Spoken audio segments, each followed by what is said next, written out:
कहीं बिल्कुल वर्षा नहीं होती, जिससे खेत में खड़ी खेती फसल नष्ट हो जाती है। कभी कभी फसल पक जाती है तो मूसलाधार बारिश हो जाती है। मतलब आजकल मौसम का कोई भी भरोसा नहीं है, कब बदल जाए, कब बारिश हो जाए, कब सूखा पड़ जाए और कब ओले गिरने लगे, जिससे अनाज को घर तक लाना असंभव हो जाता है। अधिक गर्मी पड़ने लगती है तथा समय से मानसून आने को भी प्रदूषण से जोड़ा जा रहा है। मतलब समय से मानसून भी नहीं आता, यानी बारिश भी समय से नहीं होती। जब बारिश की आवश्यकता होती है तो बारिश नहीं होती।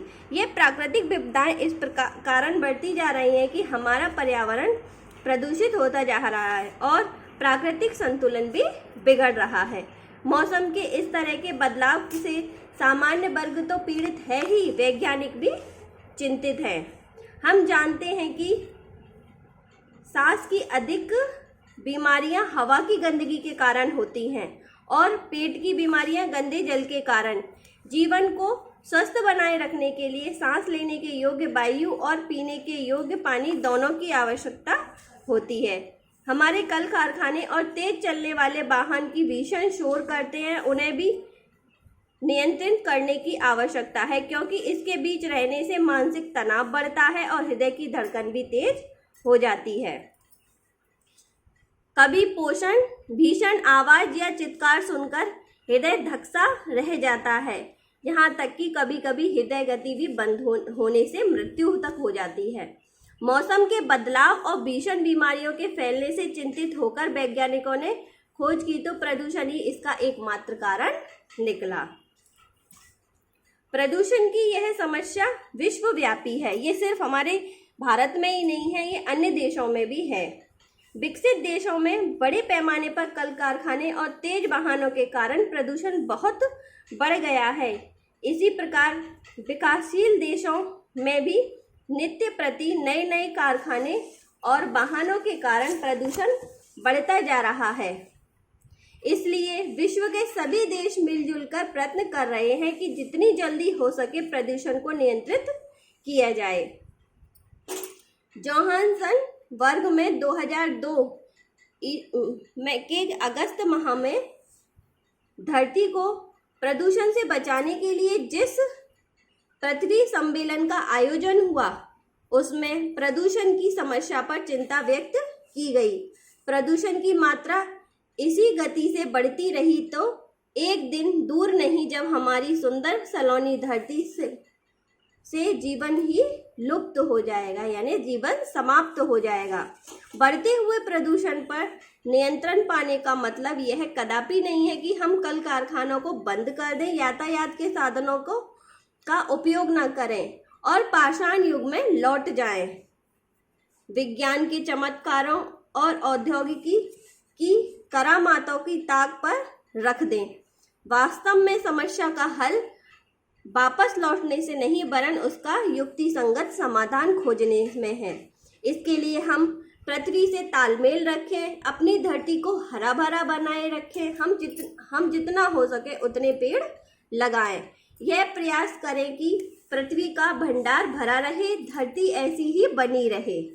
यह आपको एक दोहे के माध्यम से बताया गया है।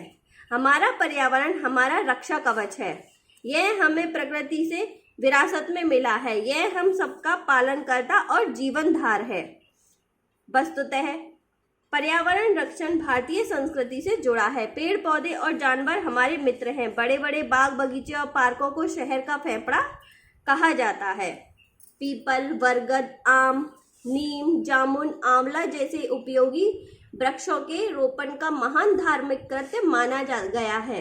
ये सारे जो जितने भी पेड़ हैं ये वृक्षों को धार्मिक कृत्य माना गया है। ये कार्य प्रकृति एवं वातावरण के प्रति हमारी आस्था प्रकट करते। इन कार्यों से हमें अच्छे संस्कार आते हैं और शिक्षा का सही लाभ तभी होगा जब हम अच्छे संस्कारों को बनाए रखें। पर्यावरण प्रदूषण को रोकने के लिए सबसे अधिक आवश्यकता इस बात की है कि प्रदूषण कार्यों को रोका जाए। सरकारी स्तर पर इस दिशा में अनेक कदम उठाए जा रहे हैं। इसके अतिरिक्त पर्यावरण प्रदूषण को रोकने में हम स्वयं ही सहयोग दे सकते हैं। हम गंदगी ना फैलाएं और दूसरा यह है कि जहां तहां कूड़ा कचरा ना डालें। वृक्षों की टहनियां को ना तोड़ें, साथ ही साथ अधिक से अधिक पेड़ लगाएं। इससे वृक्षों की संख्या भी बढ़ेगी और वन महोत्सव के उद्देश्य भी पूरे होंगे। एक पंथ कई काज, इसी उद्देश्य से हम संकल्प कर लें कि अपने जन्मदिन पर अथवा अन्य किसी शुभ अवसर पर हम वृक्ष जरूर लगाएं। बच्चों, हमें इससे यह शिक्षा मिलती है कि हमें पर्यावरण प्रदूषण जीव जगत के लिए हानिकारक है।